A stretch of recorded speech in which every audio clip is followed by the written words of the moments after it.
Hey, what's going on, guys? My name is Caleb Cardenas, also known as Strike Free Running, and welcome to the director's commentary for The Mind Reaper Crimson Knight. Before we get into it, I just want to give a huge thank you to the cast and crew behind The Mind Reaper Crimson Knight, to my buddy Caleb, who was the Mind Reaper and also played Scrim, and to my little sister, who did the camera for the fight scene, and then my friend Nathan, who really helped out and really added a lot to the chase sequence. And I also want to give just a huge thank you to everybody who's watched and supported the Mind Reaper Crimson Knight.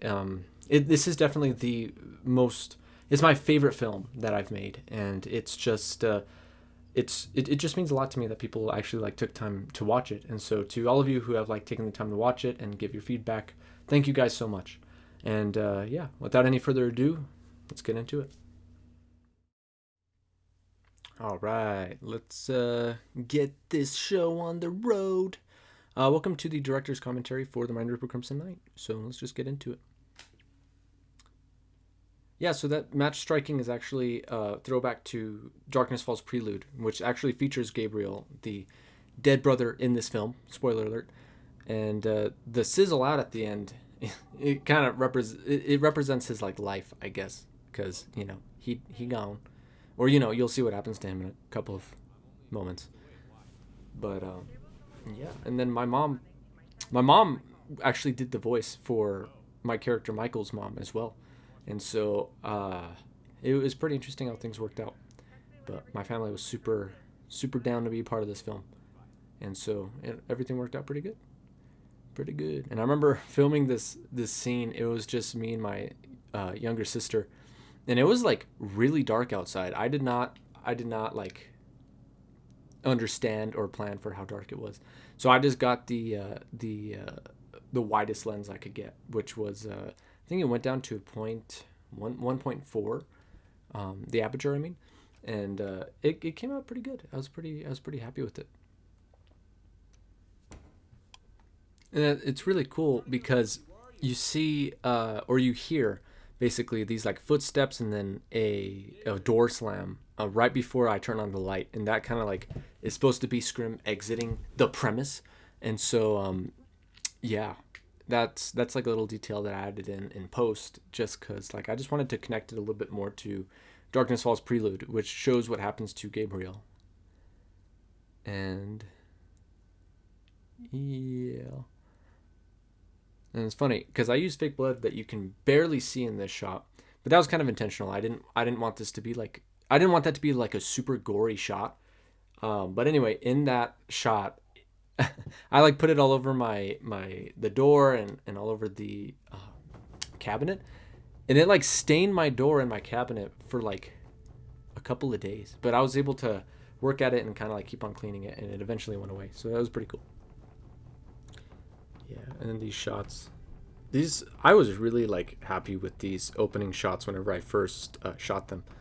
And I was I took so many more shots of just random objects in my room, but they ended up not making it into the cut because I learned from Darkness Falls, you gotta limit the opening shots because there's a lot. And so yeah. And then originally here I was gonna have a shot where you see me looking out of the window, but I didn't want any shot to be outside of this room because basically since the last film he's been trapped inside of his room, since the first Mind Reaper. And obviously it's revealed later on in this film that he's in his head right now. Nothing that is going on is real. And so I just wanted to reinforce this idea that he's stuck, he's just not able to get out. And so that's why I didn't put that shot in. And then this whole Scrim is not real, I actually added that for the audience because I figured they might be super confused as to why Scrim was in the movie. Or I even had some audience say that oh, so is the guy in black, is that guy's name the Mind Reaper? And I was like, no, that's Scrim. And they're like, oh, so then who's the Mind Reaper? And so then I was like, oh shoot, he's the guy at the end, the guy with the long arms and the bag over his head. And they're like, oh, okay, that was really confusing. And so I learned a lot with this film, just about how to make things a little bit more clear, and how to be a little bit more straightforward. And then for this scene, I remember recording Gabriel screaming his head off, And I did that with my brother in our room, and the first take that he did was absolutely blood curdling. Like it like gave me the chills. And so I actually had to tell my brother, who's a theater actor, I had to tell my brother to like tone it down a little bit, just cause like, dang, freaking heck. And so like even the final version of that scream, I I thought that it was a lot, and so I kind of tried to match it whenever I acted in the scene. But yeah, and then I remember for this scene, I like posted a picture on Instagram saying like, "Say hello to my stand-in," and it was just an Optimus Prime mask. It was great. And I remember filming this shot right here, and it was like, it was so crazy because it was whenever I shot this part that I realized that like I was doing it. You know, I was making this film and I was really bringing the vision to life to the best of my ability at the time. And really like there's a whole bunch of clutter and stuff on the floor just to represent that his mind is like not what it should be. And yeah, it's pretty interesting. And then it was interesting. I learned a lot about filming at night doing this short film, and like what to do, what not to do, how to get the look that you're looking for, and how to definitely not get the look. Um, but ultimately, like this film taught me a lot just about like narrative filmmaking, and then also um, just about like storytelling and how not to do it as confusingly, because I feel like this short film, it's one of my favorites, but it's also really confusing for somebody that hasn't watched Darkness Falls Prelude or the first Mind Reaper. And so that's something that I kind of started to work on, was like creating movies to be a little bit more self-contained. That's something that I'm really doing with my feature-length film, The Defeat of Eternal Night Part 1. And so like you guys, like obviously the Foundation Saga is connected to The Defeat of Eternal Night, but it's like you won't have to watch these in order to understand the feature length. However, watching the Foundation Saga really adds to the experience of the Defeat of Eternal Night Part 1. And so, yeah.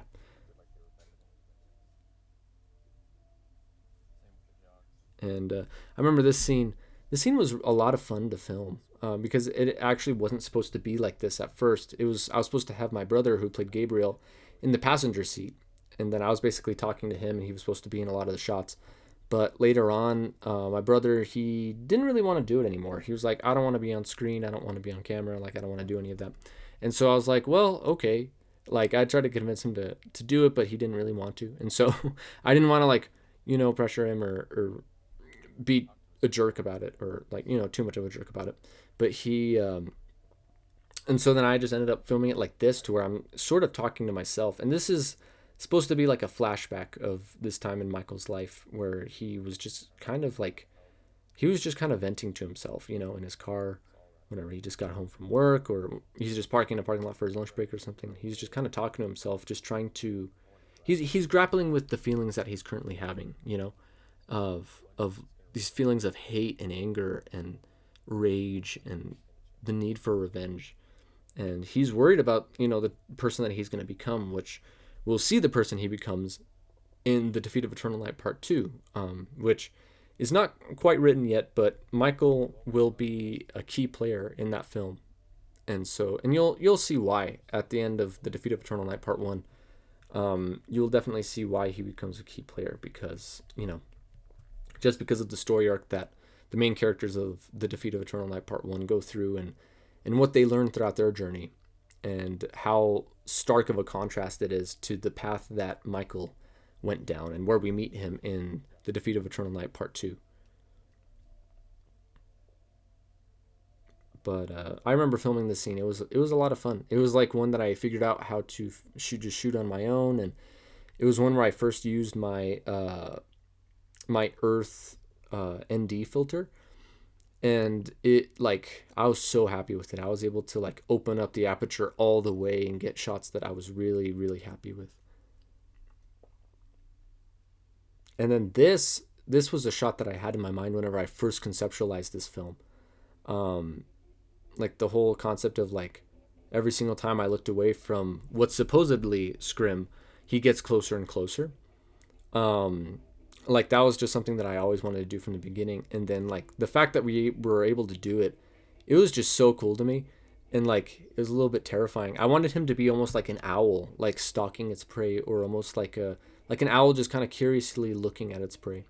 And that's exactly what Caleb, my best friend, Caleb Phillips, he really did really well with Scrim in this scene. Obviously, this isn't the real Scrim, but Caleb does play the real Scrim in Darkness Falls, and he also plays the Mind Reaper in this film. And he's pretty much always my monster actor, except for the Shadowrunner. That was my younger sister.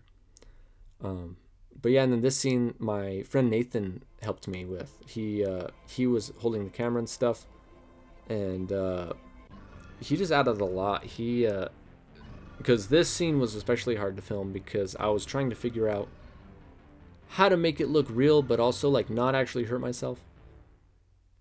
And then, yeah, that's something I wish I could have done differently. Like just reshot that one shot. But honestly, it still turned out pretty good. I'm pretty happy with it.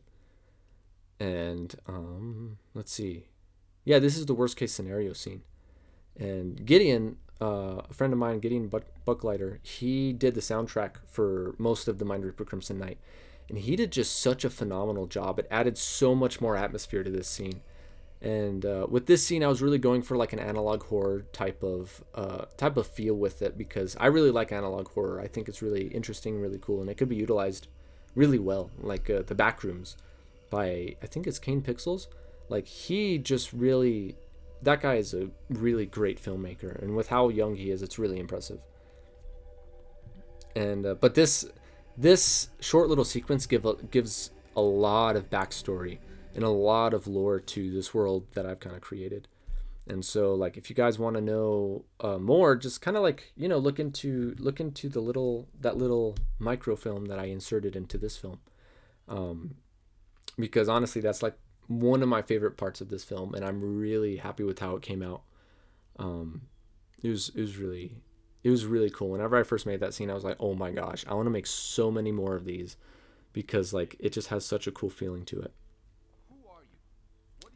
And it's interesting because the first time that I made the first Mind Reaper, I'd kind of just planned for it to be a standalone. You know, Michael was supposed to be kind of just like a one-off character.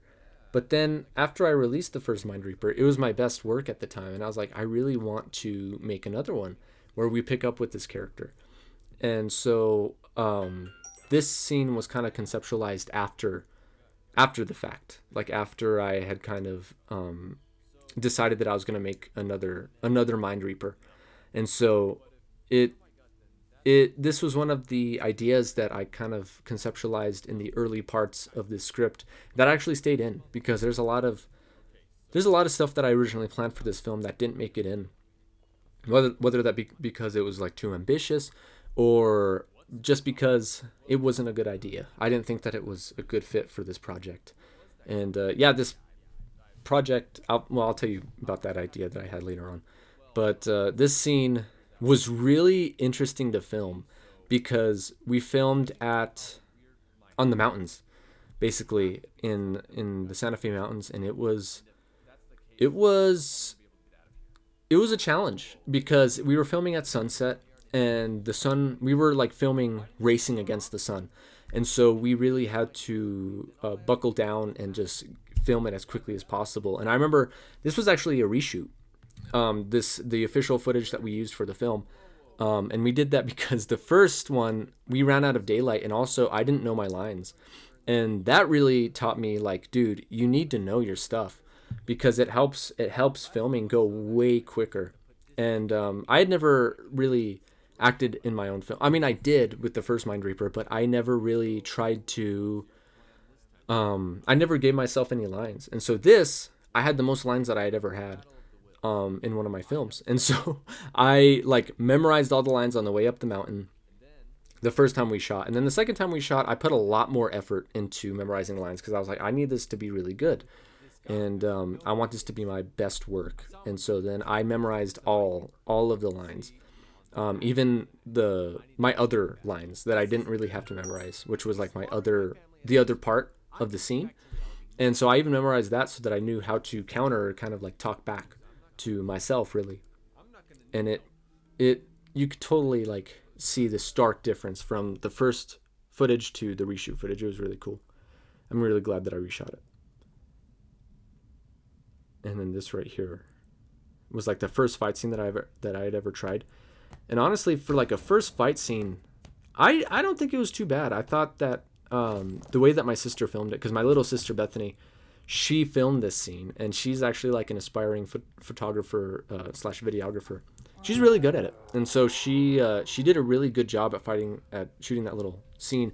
And then this scene also, this shot was something I had at the very beginning, and like it just came out so good. The first time I watched that shot, I got the chills. I was like, holy crap! Just the lighting, the way that the Mind Reaper's costume came out, just everything turned out like so much better than I ever could have thought.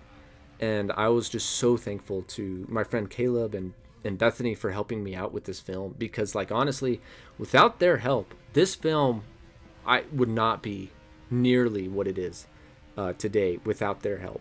And I could not have done it alone. And that's something that this film really taught me, because I was supposed to be able to film this film completely by myself, but obviously you see that I didn't film it by myself. I filmed it with a lot of other people, and I'm really grateful for that, because I got their ideas, I got their input, and it ultimately added to the end result.